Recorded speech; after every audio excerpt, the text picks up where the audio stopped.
आत्ताच आपण ऐकलं आकाश पतित तोयम ह्यावर अनुप्रिता काकूंनी खूप सुंदर आपल्याला विवेचन केलेलं आहे. ह्याच्यात जर काही तुम्हाला प्रश्न असतील तर ते तुम्ही त्यांना पर्सनली कळवा. ते उद्याला तुम्हाला नक्की ह्याचे उत्तर देतील. आता आपण ईशावास्य उपनिषद ह्याचा अभ्यास करणार आहोत आणि हे आपल्याला शिकवायला येत आहे मराठे काका.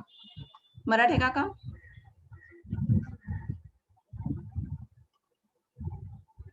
हरि ओम. आवाज येतोय? एकदम व्यवस्थित येतोय काका आवाज तुमचा. सुरू हा, करा. ठीक आहे, ओके.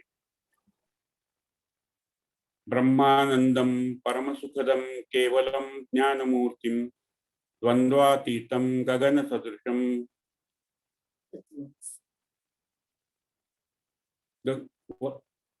तत्त्वमस्यादिलक्ष्यम् एकम नित्यम विमलमचलम सर्वधी साक्षिभूतम भावातीतम त्रिगुणरहितम सद्गुरुं तं नमामि.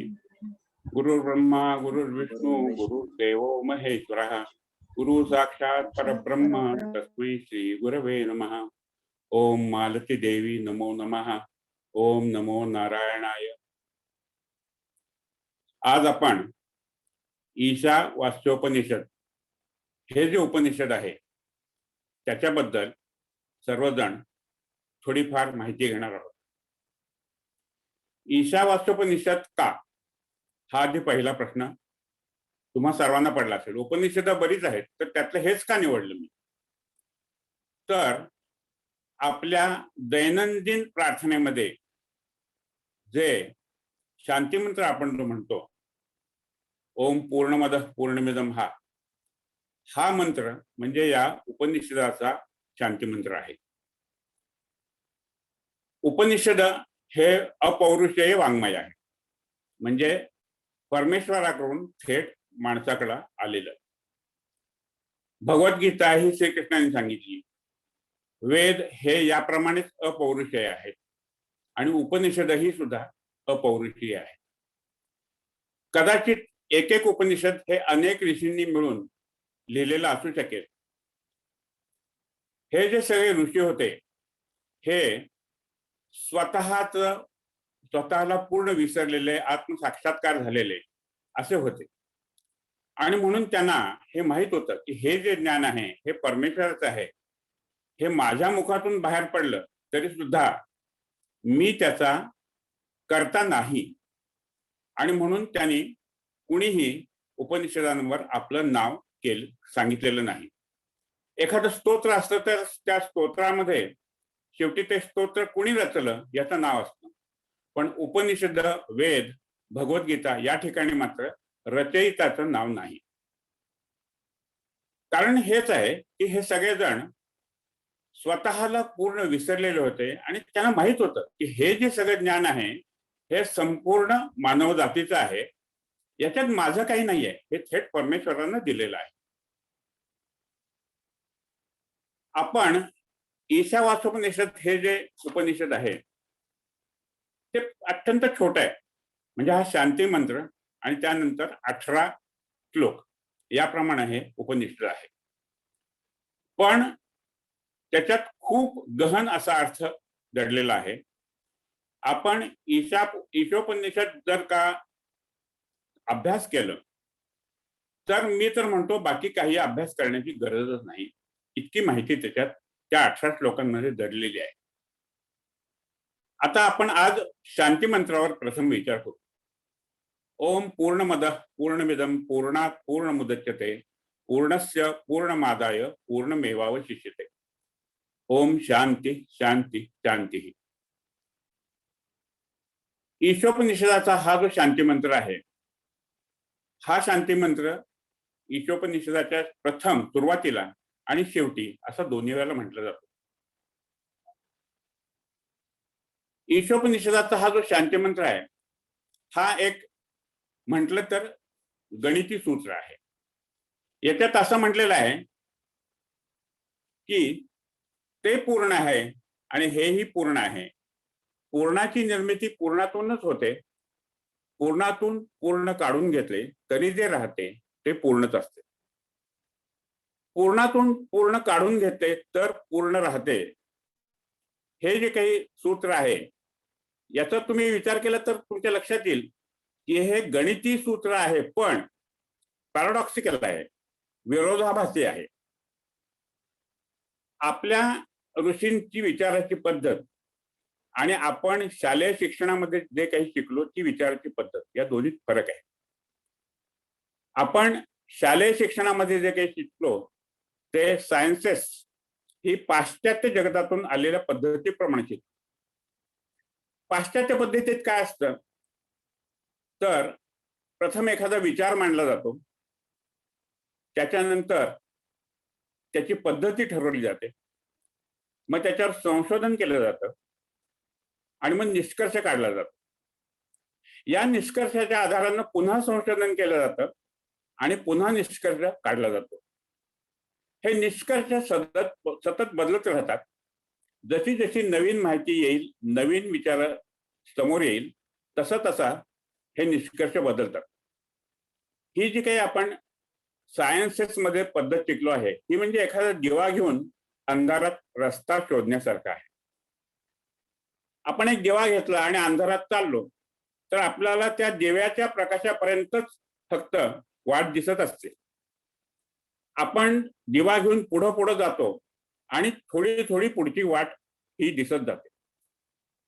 असंही घडू शकतं की एखाद्या ठिकाणी वाटेला आणखी एक फाटा फुटलेला आहे, तर त्यावेळेला आपल्याला कळत नाही की या वाटेनं जावं का त्या वाटेनं जावं. मग आपण त्यातल्या त्यात काहीतरी सारासार विचार करून त्या दोन्हीतली एक वाट ठरवतो, पुढे जातो आणि कदाचित ती वाट आपल्याला बंद झालेली दिसू शकते.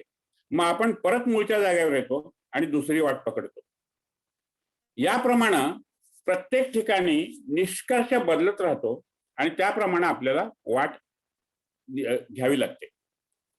ही जी काही पद्धत आहे ही सायन्सेस मधली किंवा पाश्चात्य निष्कर्ष काढण्याची पद्धत आहे.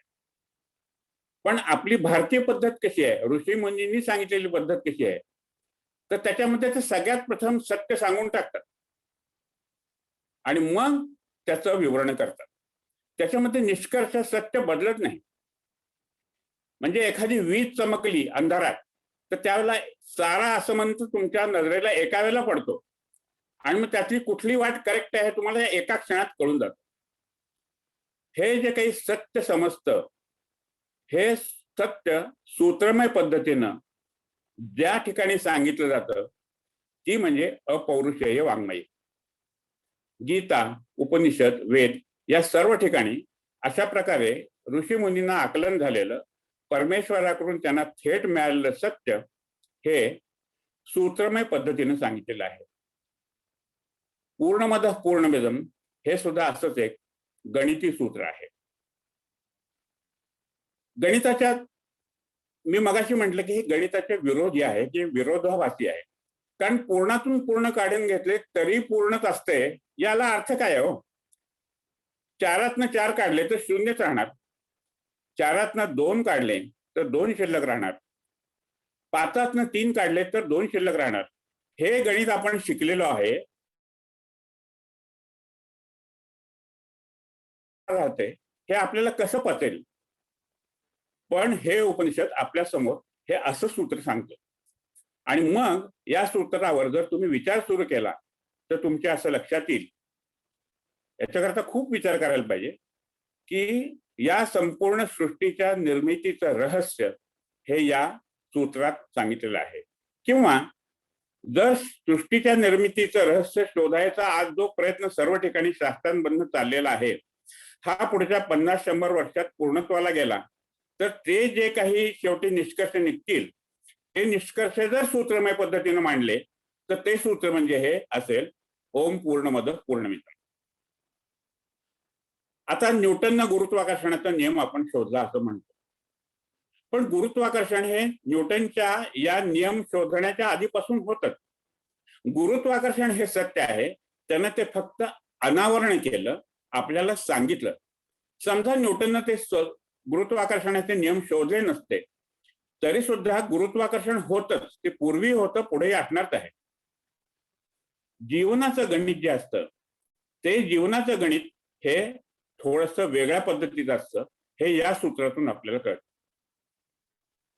माझ्या सांगली गावातले एक महापौर होते. त्यांना त्यांचं दालन हे सजवायचं होतं आणि म्हणून त्यांनी सांगितलं की आपल्या इथे एक पेंटिंग लावूया. त्यांच्या कन्सल्टंटने त्यांनी सांगितलं की इथं या दालनात ज्या ठिकाणी आपण एक पेंटिंग लावू. पेंटिंग करता त्यांनी वेगवेगळ्या चित्रकारांना कोटेशन द्यायला सांगितले. कोटेशन्स आली आणि त्यांनी त्या चित्रकारांची चित्र पाहून मुलाखती घेतल्या. तर एका चित्रकाराने त्याच्या चित्राची किंमत 75,000 रुपये सांगितली होती आणि या महापौरांनी त्याचं बार्गेनिंग सुरू केलं. त्यांनी विचारलं की अरे काय आहे रे या चित्रात? तो त्यांना माहितीच होता. तू एक फ्रेम आणलीस, एक कॅनव्हास आणलास, त्याच्यावर रंग आणलेस, सगळं मिळून मटेरियल तुझं 500 रुपयाचा. तू एक 10 दिवस लागले असतील तुला हे चित्र काढायला. रोज 2,000 रुपये दर आहे, तरी 20,000 रुपये झाले. 20-25,000 रुपये जास्तीत जास्त ज्याला तू लावायला पाहिजे त्याला तू 75,000 रुपये कसे म्हणतो? जीवनाचं गणित हे या पद्धतीनं हिशोबात मांडलं जात नाही. जीवनाचं गणित हे पूर्णपणे वेगळं असतं. एखादी कविता तुम्ही लक्षात घेतली तर ती म्हणजे काय, शब्दांची माळच असते ना. अनेक शब्द एकत्र केलेले असतात. मग डिक्शनरीची किंमत त्या कवितेपेक्षा खूप जास्त व्हायला पाहिजे, पण नाही. त्या कवीची कविता ही 2002 म्हणजे 2+2 बरोबर 4 यात बसत नाही. की 2+2 म्हणजे 5 असू शकते किंवा 2+2 म्हणजे 3 असू शकते. त्याच्या शब्दांचा अर्थ समजायला एक वेगळीच प्रतिभा लागते आणि ती तुमच्याकडे असेल तरच ती कविता तुम्हाला समजू शकते. हे सूत्र म्हणजे त्या प्रकारचं आहे.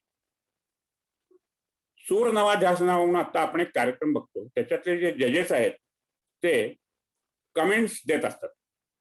तर त्याच्यामध्ये काही काही वेळेला असं सांगतात की तुझं गाणं हे संपूर्णपणे टेक्निकली परफेक्ट होतं. तुझी प्रत्येक तान, तुझा प्रत्येक सूर करेक्ट होता, तुझ्या शब्दाचं वजन करेक्ट होतं, पण या तुझ्या गाण्यामध्ये एक्स फॅक्टर नव्हता किंवा तुझं हे गाणं हृदयापर्यंत नाही पोहोचलं. आता हे हृदयापर्यंत पोहोचणं म्हणजे काय? तर त्या हृदयापासून तिथनं निघालेलं असेल त्यावेळेलाच ते हृदयापर्यंत पोहोचतं. हे समजणं म्हणजे या सूत्राचा वेध घेणं आहे. आपल्याकडे आता सत्संग होत असतात, गाणी म्हटली जातात. एखादं गाणं सुरात नसतं, ते शब्द सुद्धा एखाद दुसरा चुकलेला असतो. असं असून सुद्धा ते गाणं मनाला भिडतं. याचं कारण दुसरं तिसरं काही नाही, तर ते जे गाणं आहे त्याचे भाव तुमच्यापर्यंत पोहोचतात आणि तुम्हाला ते गाणं आवडतं. ही जी काही आपल्या सेन्सेसने आपण ज्या गोष्टीचा आस्वाद घेतो त्या सर्व ठिकाणी तुम्हाला असं दिसून येईल की तिथं गणित जे आहे हे वेगळं असतं. आपण एखाद्याला स्पर्श करतो, तो प्रेमानं करतो. तोच स्पर्श एखाद्याला आपण रागानं करतो. एखाद्याला हा स्पर्श अलिप्ततेचा असू शकतो किंवा एखादा स्पर्श हा तिरस्काराचाही असू शकतो. स्पर्श तोच आहे.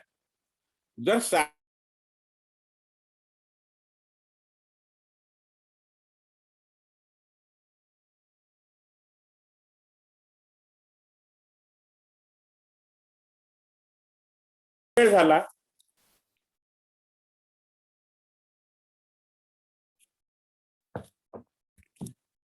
हा ग्रॅमेज मध्ये त्यातनं हीट किती ट्रान्सफर झाली या सगळ्यामध्ये काही तो मोजला जात नसतो.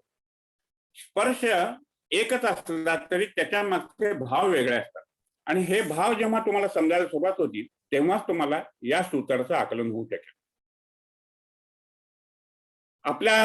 आपल्याला हे जे काही सूत्र आहे असं सूत्र मांडणारे आपल्या नित्य जीवनात काही घडतं का? आता मी तुम्हाला एक उदाहरण सांगतो. आपण एखाद्यावर प्रेम करतो, त्याला प्रेमात प्रेम देतो, म्हणजे तुमच्याकडलं प्रेम कमी होतं का? तर ते होत नाही कमी. प्रेम दिल्याने वाढते असं म्हणतात.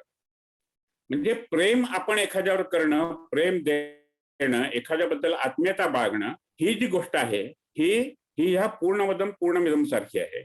त्याच्यामध्ये तुम्हाला ती कमी होत नाही जरी दिली तरी, किंवा तुम्हाला मिळते तेव्हा त्याच्याकडली कमी होत नाही, तुमच्याकडेही त्याचा आस्वाद तुम्हाला मिळतो. तर हे सूत्र समजण्याकरता आपल्याला एखाद्या शास्त्रज्ञाची शास्त्रीय विचार करणाऱ्याच्या पद्धतीने जाण्याची गरज नाही. तर त्याचा जो मार्ग आहे तो मार्ग आहे परमपूजनीय आईंनी किंवा संतांनी, ज्ञानेश्वरांनी, तुकारामांनी जो सांगितलेला मार्ग आहे, त्या मार्गाने आपण जर विचार केला तरच आपल्याला हे सूत्र समजायला मदत होईल. या विश्वाची निर्मिती ज्या परब्रह्म स्वरूप परमेश्वरापासून झाली, त्या परमेश्वराच्या रूपात हे विश्व निर्माण झाल्यानंतर काही हानी झाली का, याच्यावर तुम्ही जर विचार केला तर तुमच्या असं लक्षात येईल की परमेश्वराचं रूप आहे तसंच राहिलं, फक्त विश्व निर्माण झालं. अशी अनेक विश्व परमेश्वरातून निर्माण झाली असतील आणि प्रलयाच्या वेळेला ती त्याच्यात मिसळून जात असतील, विलीन होत असतील, आणि तो परमेश्वर मात्र आहे तसाच पूर्ण रूपच असेल. बरं, जे विश्व तुम्हाला दिसतंय ते विश्व तेही पूर्ण रूपच आहे, ते काही कमी होते जास्त होते असं नाही. समुद्र असतो, समुद्रामध्ये सूर्याच्या उष्णतेनं पाण्याची वाफ होते आणि ते पाणी हळूहळू ढगाच्या रूपानं समुद्रापासून लांब कुठं जाऊन तरी त्याचा वर्षाव होतो आणि पाऊस पडतो. हा जो सगळा पाऊस पडलेला असतो तो ओहोळांच्या रूपानं एकत्र येऊन नद्यांमध्ये येतो आणि या नद्या हे सगळं पाणी परत समुद्रात घेऊन जात असतात. पण समुद्राच्या आकारात तुम्हाला काही फरक पडलेला दिसतो का? त्यातलं पाणी कमीही होत असतं आणि त्याच्यात येऊन मिळतही असतं. नद्यांना खूप पूर आलाय म्हणून समुद्र थोडा वर आलाय असं कधी घडत नाही. आणि एखाद्या वर्षी उन्हाळा खूप जास्त आहे म्हणून समुद्राचं पाणी आटलंय असंही तुम्हाला दिसत नाही. त्याचं जे पूर्ण रूप आहे त्या समुद्राचं ते तसंच राहतं. हा परमेश्वर हा अशाच अनंत अशा आकाराचा आहे आणि त्याच्यातून अनेक विश्व निर्माण होतात, मिसळून जातात. बिग बँग म्हणून जे काही थेअरी मांडली जाते त्याच्यामध्ये या विश्वाची निर्मिती एका महास्फोटानं झाली असं म्हटलं जातं. या परमेश्वराच्या तिथून हा बिग बँग होऊन महास्फोट झाला आणि या विश्वाची निर्मिती झाली, पण त्या परब्रह्माच्या आकारात काहीच फरक झाला नाही. आणि हे विश्व जेव्हा ब्लॅक होल नावाची दुसरी कन्सेप्ट आहे त्याच्यामध्ये मिसळून जातं आणि नष्ट होतं, प्रलय पावतं, त्यावेळेलाही त्या परमेश्वराच्या आकारात काही फरक पडत नाही. आपण एखादी इमारत बांधतो तेव्हा आकाशाचा थोडासा भाग हा त्याने व्याप्त होतो, अवकाशाचा थोडासा भाग व्याप्त होतो. ही इमारत खूप उंच बांधली म्हणून अवकाश कमी झाला असं होत नाही, आणि ही इमारत काही वर्षांनी, शेकडो वर्षांनी त्याचे पडून जाते, खाली पडून जाते म्हणून अवकाश वाढला असंही होत नाही. आपल्याला हा जो परमेश्वर आहे हा अनंत रूप आहे हे कळण्याकरता या साऱ्या गोष्टी आपल्या लक्षात घ्यायला पाहिजे. परमेश्वर म्हणजेच अस्तित्व, म्हणजेच या आपल्याला जे जे काही दिसतंय ते सारं दृश्य, आणि जे काही दिसत नाही असं अदृश्य सुद्धा. याचा फक्त अनुभव आपण घेऊ शकतो आणि या परब्रह्माचा अनुभव म्हणजे त्याला जाणून घेणं, यासाठी या सूत्राचा आपण उपयोग करू शकतो. अज्ञात, अदृश्य आणि अस्पर्श असं जे जे काही आहे ते, आणि दृश्य, अनुभव सिद्ध आणि दिसणारं, ज्ञान होणारं असं जे काही आहे हे सारे मिळून हे परब्रह्म किंवा पूर्ण रूप किंवा परमेश्वर किंवा परमात्मा किंवा अस्तित्व असं आहे.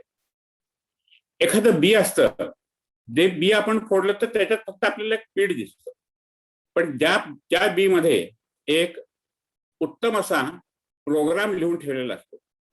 जेव्हा हे बी आपण रुजवतो तेव्हा त्याच्यातून आपल्याला हळूहळू एक अंकुर फुटतो, नंतर त्याच्यातनं झाडाची निर्मिती होते, आणि त्या झाडाच्या निर्मितीचा हा जो चमत्कार घडत असतो हा आपल्याला रोज दिसतो म्हणून आपल्याला तो चमत्कार आहे लक्षात येत नाही, पण हा सारा प्रोग्राम त्या बी मध्ये लिहून ठेवलेला असतो. आपलं शरीर म्हणजे असाच एक चमत्कार आहे. आपल्या शरीरामध्ये ज्या अनेक प्रकारच्या केमिकल्स रिॲक्शन्स होतात, त्या जर एखाद्या इंडस्ट्रीमध्ये करायच्या म्हटल्या तर एक अख्खी इंडस्ट्री एस्टेट सुद्धा पुरणार नाही, इतक्या प्रकारच्या केमिकल रिॲक्शन्स आपल्या शरीरात घडत असतात.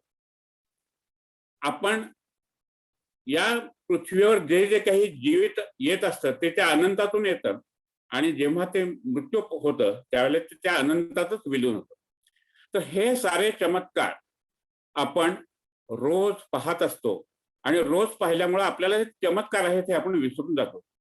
पण हे सगळे चमत्कार म्हणजे त्या अस्तित्वाचं, त्या परमात्म्याचं पूर्ण रूप या विश्वात आपल्या येणं असतं, आणि आपल्याला ते पूर्ण रूपातच सारं दिसत असतं.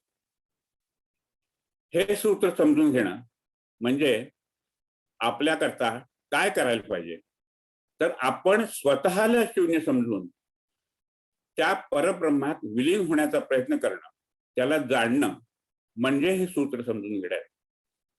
मगाशी जे मी सांगितलं सूत्र, की पूर्णातनं पूर्ण काढून घेतलं तरीही पूर्ण शिल्लक राहतं, हे सूत्र जर मॅथमॅटिकली सोडवायचा प्रयत्न केला, ही इक्वेशन जर मॅथमॅटिकली सोडवायचा प्रयत्न केला, तर आपल्याला 2 उत्तर मिळतात.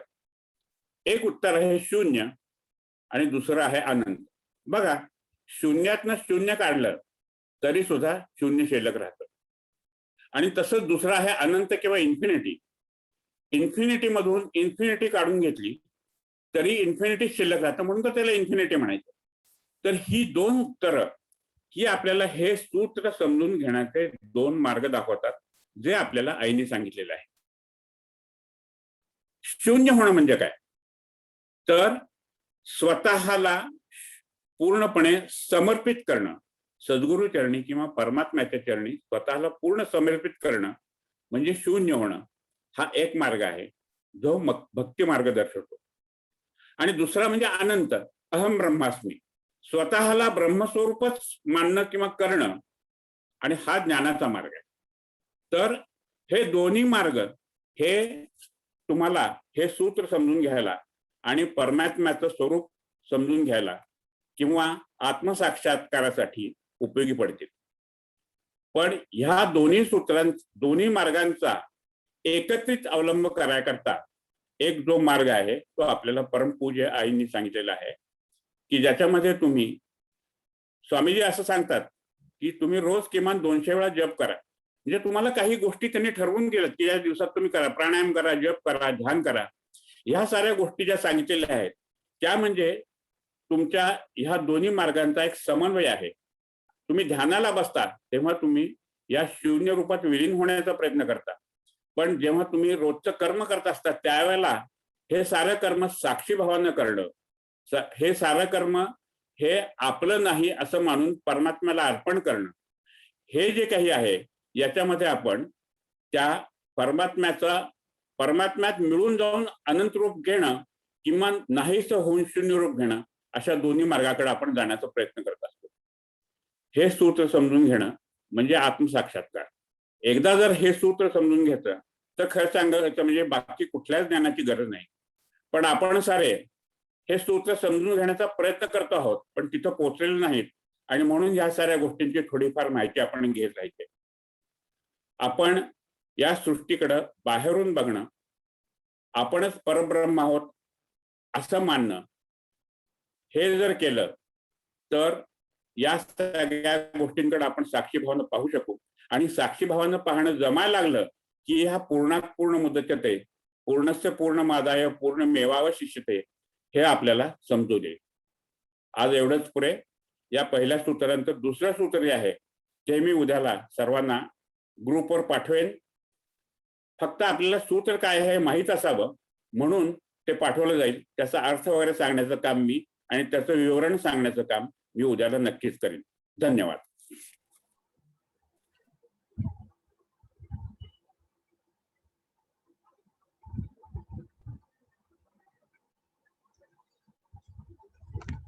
आत्ताच आपण